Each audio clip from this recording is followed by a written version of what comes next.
Topic पहला, cell envelope and modification. सबसे पहले सेल एनवलप, इसके अंदर आते हैं cell membrane, cell wall, glycocalyx,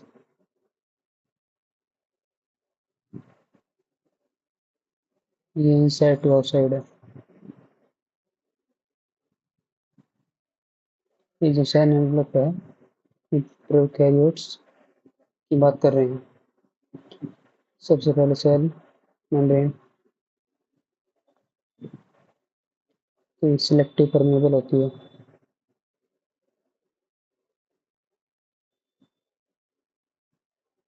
दूसरा, जो स्ट्रक्चर प्रोकैरियोट्स और यूकैरियोट्स में ये सेम होती है।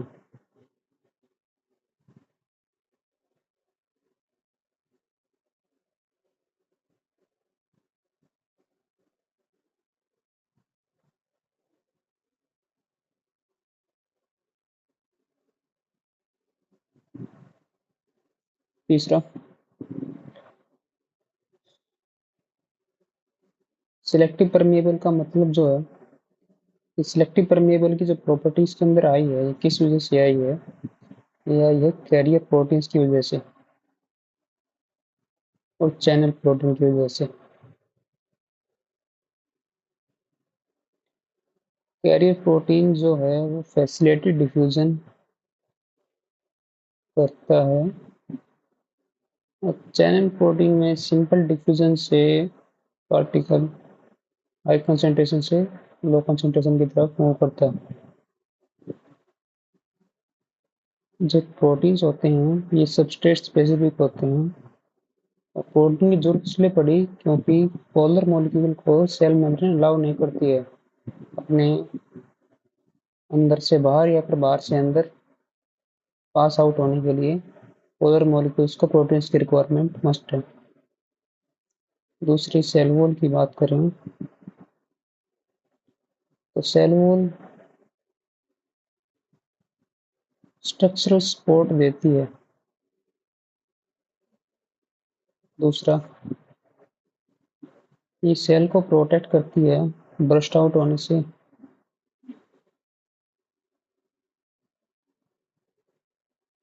बस्टिंग एंड कोलैप्सिंग, और ये सेल की शेप भी डिटरमाइन करती है। सेल वॉल से सेल की शेप फिक्स रहती है। अब बात करें प्लाकोपेलिक्स, तो इसके दो टाइप होते हैं, स्लाइम लेयर और दूसरा कैप्सूल। स्लाइम लेयर लूज होती है, loose sheet.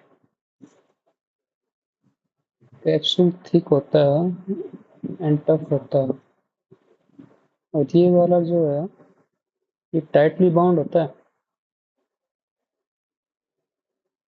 To cell wall. ये इजीली वॉश आउट हो सकता है,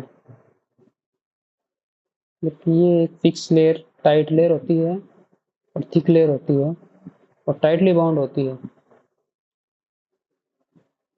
और जो इसके बेसिस पर ग्लाइकोपेलिक्स किस टाइप का है उसके बिहार पर बैक्टीरिया के टाइप होते हैं ग्राम पॉजिटिव और gram negative. Gram positive gram dye के अंदर वोलेट कलर देता है, जबकि gram negative bacteria violet colour नहीं देता है। इन तीनों का कलेक्टिव फंक्शन देखें तो प्रोटेक्टिव यूनिट के तौर पर काम करना है। ये एनसीईआरटी में दिया हुआ है। नेक्स्ट हम बात करें सेल की मॉडिफिकेशन के बारे में, सेल मेम्ब्रेन की मॉडिफिकेशन।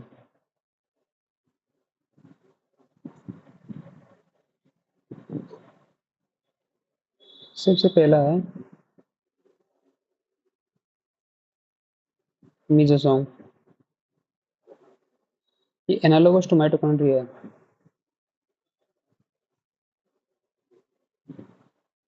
मीन्स फंक्शन माइटोकॉन्ड्रिया की तरह ही है, बट ओरिजिन अलग है। माइटोकॉन्ड्रिया इसका ओरिजिन सेम नहीं है, क्योंकि बैक्टीरिया के अंदर माइटोकॉन्ड्रिया ये नहीं होता, इसलिए रेस्पिरेशन का काम मेसोसोम करता है। रेस्पिरेशन के अलावा इसके और भी फंक्शन होते हैं, जैसे कि cell wall formation,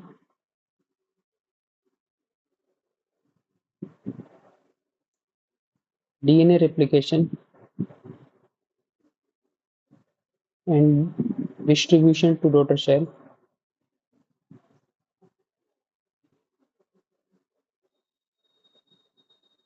secretion, increase surface area,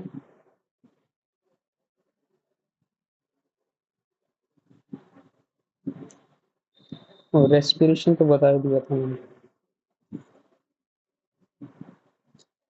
दूसरा हम देखें, मेसोसोम के अलावा होता है क्रोमेटोफोर, और ये दोनों ही inside the,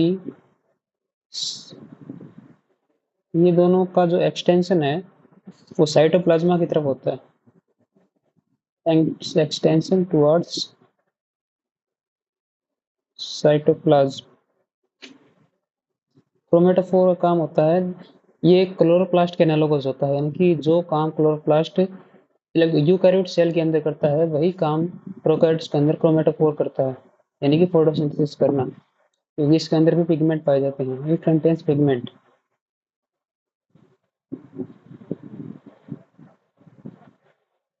help in photosynthesis.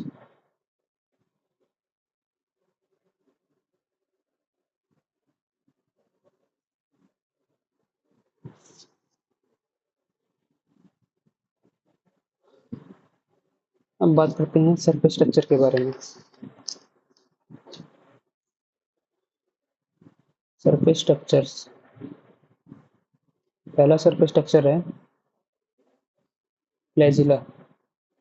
याद रखें, प्रोकैरियोट्स के अंदर सीलिया नहीं होता। फ्लैजिला के बिहाफ पर हम डिसाइड करेंगे कि बैक्टीरिया मोटाइल है या फिर नॉन मोटाइल है। फ्लैजिला की प्रेजेंस बैक्टीरिया की मोटिलिटी को शो करती है, जो सुंदर मोटिलिटी है। फ्लैजिला की 3 पार्ट होते हैं, फिलामेंट, हुक और बेसल बॉडी। इसके अंदर फिलामेंट सबसे लॉन्गेस्ट पार्ट होता है, जो कि मूवमेंट में हेल्प करता है। दूसरे स्ट्रक्चर की बात करें तो दूसरा सरफेस स्ट्रक्चर है हमारे अंदर पिलाई और फिम्ब्राई, ये अलग अलग हैं, पिलाई और फिम्ब्राई। इसके अंदर पिलाई का जो फंक्शन है, पिलाई एक ट्यूबुलर स्ट्रक्चर है,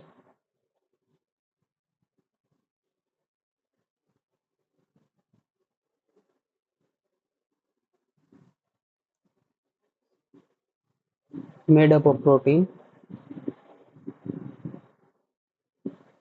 इसका फंक्शन है कंजुगेशन। कंजुगेशन का मीनिंग होता है कि एक बैक्टीरिया है, मान लो, जिसके अंदर ये लीनियर डीएनए और ये प्लाज्मिड है। दूसरा बैक्टीरिया जिसके अंदर लीनियर डीएनए है पर प्लाज्मिड नहीं है, तो इसने अपना डुप्लीकेशन करके दूसरा प्लाज्मिड बनाया, और कंजुगेशन ट्यूब, जिसको पिलाई बोलते हैं, उसकी हेल्प से इस प्लाज्मिड को दूसरे बैक्टीरिया के अंदर डाल दिया। तो जिसने डाला है वो उसको F प्लस बोलेंगे, जिसके अंदर डाला है उसको F माइनस बोलेंगे। तो इससे क्या होता है, इसके अंदर एक एडिशनल फिनोटाइपिक करैक्टर आ जाते हैं, जिससे इसको बेनिफिट मिलता है। तो इसलिए पिलाई का एक फंक्शन ये है कि ये कंजुगेशन ट्यूब बना देगा, जिसकी हेल्प से दूसरे वाले बैक्टीरिया जिसके पास प्लाज्मिड डीएनए नहीं था, उसको एडिशनल फिनोटाइपिक करैक्टर मिल गए।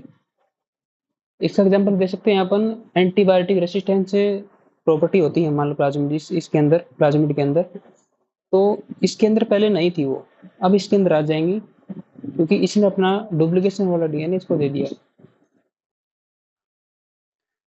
लास्ट स्ट्रक्चर है फिम्ब्राई। ये ब्रिस्टल लाइक स्ट्रक्चर है। ब्रिस्टल का मीनिंग होता है एयर लाइक स्ट्रक्चर। इसका फंक्शन होता है अटैचमेंट में हेल्प करना। किसी भी सरफेस के ऊपर, मान लो कोई होस्ट सेल है उसके ऊपर, या फिर किसी भी स्टोन के ऊपर जो कि एक स्ट्रिंग वाटर के अंदर है, ताकि बैक्टीरिया एक जगह पे स्टे रह सके। तो आज हमने बात की सेल मॉडिफिकेशन और उसके स्ट्रक्चर और सेल मॉडिफिकेशन और एनवेलप की कंप्लीट स्टडी हमने कर ली है। नेक्स्ट टॉपिक के ऊपर अगली वीडियो में बात करेंगे। Thank you.